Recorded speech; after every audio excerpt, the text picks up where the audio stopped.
Tere! Meie oleme meeskond küberfüüsikud ja me ehitasime sellise ratta. Eksamite kõrvalt ja lõputöö kirjutamise kõrvalt väga palju aega jäänud, aga saime kokku, tegime. Tundub, et praegu töötab, me lahendasime hästi palju probleeme ära, meil olid igasugused probleemid.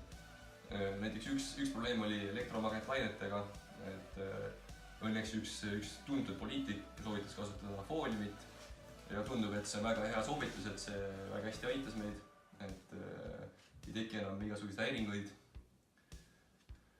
Ja eks näha ole siis, kuidas Viljandis meil minema hakkab seal mäe peal. Sisuliselt selle ratta ehitamise eesmärk ja selle projektis osalemise eesmärk oligi, et me oleks sõpradega lõbus seda ehitada. See on meil õnnestunud, eks näha ole, kuidas see ratas töötab, et Tont seda teab. Aga mis siin selle ratta puhul on, et ta on suht ilus, ta sobib tuppa, ta on disainielement, loodame, et see žüriile ka meeldib siis. Ja ega siis midagi, nael kummi.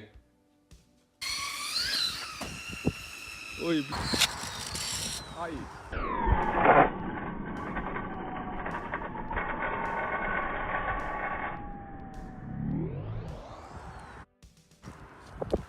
See mootor tuli vist lahti. Mingi toss tuli välja sealt.